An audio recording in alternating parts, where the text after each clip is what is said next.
Hello friends, I am Vandana Khatri. Welcome to my channel. आज का हमारा टॉपिक है साइंटिफिक मैनेजमेंट। साइंटिफिक मैनेजमेंट का कंसेप्ट एफ डब्ल्यू टेलर ने दिया था। एफ डब्ल्यू टेलर का पूरा नाम था फ्रेडरिक विंस्लो टेलर।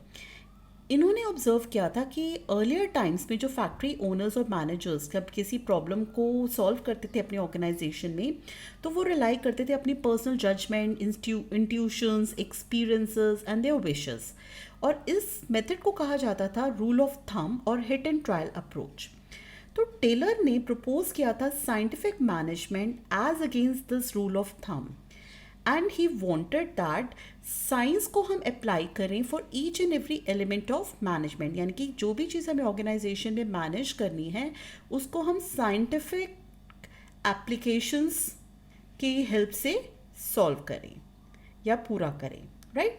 तो टेलर ने डिफाइन किया साइंटिफिक मैनेजमेंट को।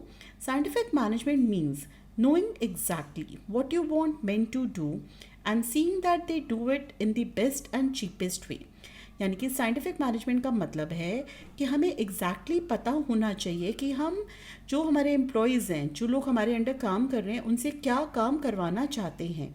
What you want men to do, exactly क्या काम कराना है, और ये देखना है कि ये जो हमारे एम्प्लॉयज़ हैं ये उस काम को बेस्ट तरीके से करें और चीपेस्ट वे, यानी कि जो भी मेरे रिसोर्सेज है ऑर्गेनाइजेशन के उसकी वेस्टेज ना करें, उसका प्रॉपर यूटिलाइजेशन करें।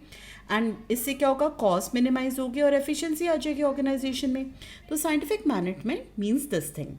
तो टेलर सेड कि it also means application of science for each and every element of management. यानी कि जो भी चीज़ आप ऑर्गेनाइजेशन में मैनेज कर रहे हैं उसमें आप साइंस का यूज़ करें। यानी कि you should define the problem, उसके जो भी ऑल्टरनेटिव सॉल्यूशंस हैं उसको आप डेवलप करें एंड एंटिसिपेट करें कॉन्सिक्वेंसीज को कि क्या कॉन्सिक्वेंसीज अराइज हो सकती हैं इन फ्यूचर अगर आप उन ऑल्टरनेटिव्स का यूज़ करते हैं। और उसके बाद आप मेजर करें कि क्या प्रोग्रेस हुई इस प्रॉब्लम को जब आपने सॉल्व करने की कोशिश करी। Then you will draw your conclusion based on that only. तो टेलर ने इंसिस्ट किया कि हमें रिप्लेसमेंट करनी है rule of thumb by science. यानी कि जो हमारा रूल ऑफ थंब था, मैनेजर्स जो अपने इंट्यूशन से, अपनी विशेस से प्रॉब्लम्स को सॉल्व करते थे, उसको हमने रिप्लेस करना है किससे, साइंस से। तो Taylor wanted this thing to be happen. तो that is why he gave certain principles.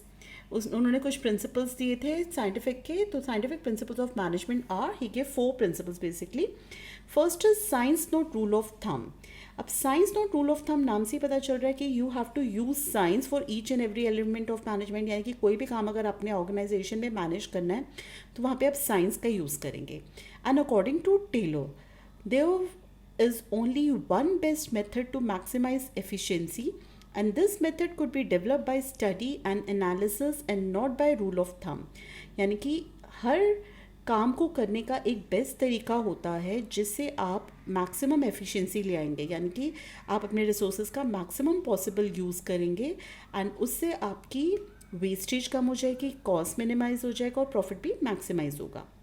और ये जो बेस्ट मेथड है ये आप कैसे डेवलप कर सकते हैं, बाय स्टडी, पढ़ के, एनालाइज करके, instead of relying on rule of thumb. यानी कि अपने एक्सपीरियंस और अपने इंट्यूशन पे रिलाई करने की बजाय हमें स्टडी करके, एनालाइज करके एक बेस्ट तरीका निकालना चाहिए अपने ऑर्गेनाइजेशन में जिससे हम एफिशिएंसी को मैक्सिमाइज कर पाएँ।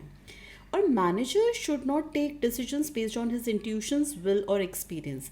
मैनेजर कोई भी डिसीजन अपनी इंट्यूशन के बेसिस पे नहीं लेगा, ना वो अपनी विल के बेसिस में लेगा। यानी कि बेसिकली हम क्या कर रहे हैं, we are replacing the method of rule of thumb with science.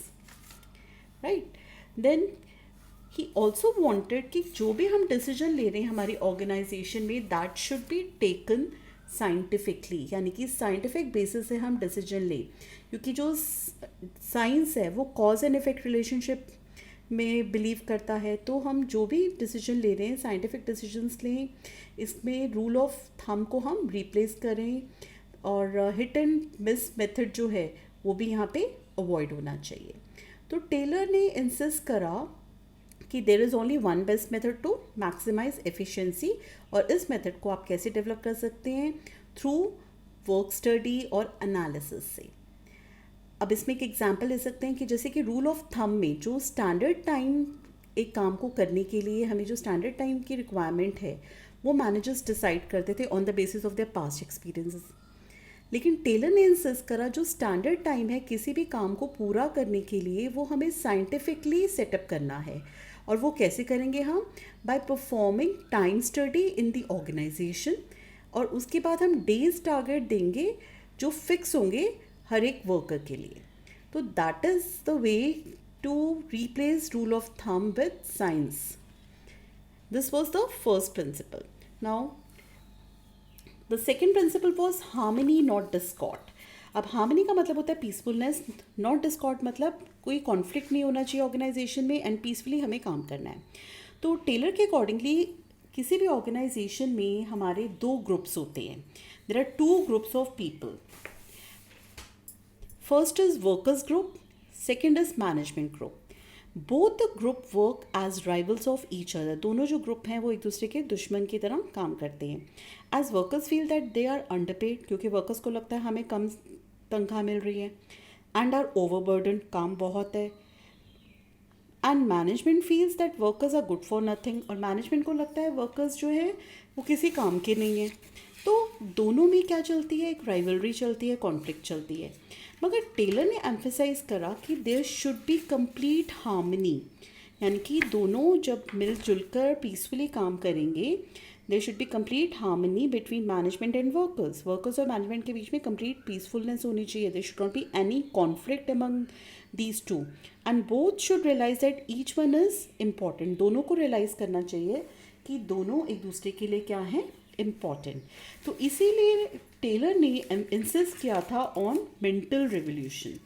अब मेंटल रेवोल्यूशन का क्या मतलब है? Mental revolution means change in the attitude of workers and management. Workers और मैनेजमेंट अपने एटीट्यूड में चेंज ले आए towards one and other, and वो चेंज क्या होना चाहिए? फ्रॉम कॉम्पिटिशन टू कोऑपरेशन, यानी कि वो एक दूसरे के साथ कॉम्पीट ना करें बट एक दूसरे के साथ कोऑपरेट करके काम करें।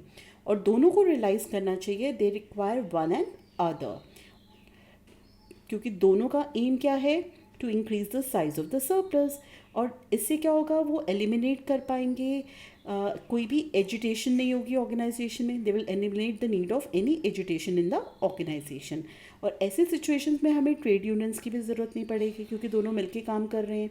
वर्कर्स भी अननेसेसरी स्ट्राइक्स पे ना जाएं, और जो हमारी मैनेजमेंट है वो गेंस वर्कर्स के साथ शेयर करें। तो यानी कि we need complete harmony between workers and management.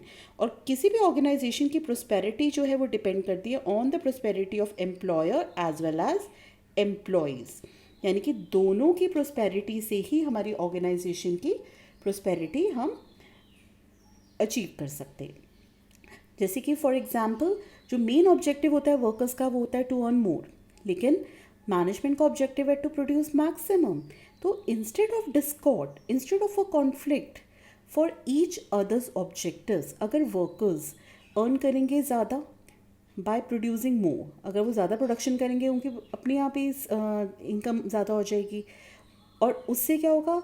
हमारी प्रोडक्शन भी मैक्सिमाइज हो जाएगी ऑर्गेनाइजेशन की। तो दोनों का एम जो है अटेन हो जाएगा, क्योंकि मैनेजमेंट को प्रोडक्शन चाहिए, वर्कर्स को सैलरी चाहिए। तो अगर वर्कर्स ज़्यादा प्रोड्यूस करेंगे तो मैनेजमेंट को भी प्रोडक्शन का टारगेट उनका पूरा हो जाएगा और वर्कर्स को उनकी सैलरी का टारगेट पूरा हो जाएगा।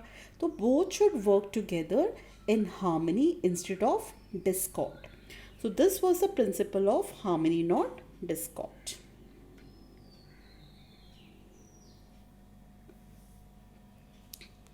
Thank you.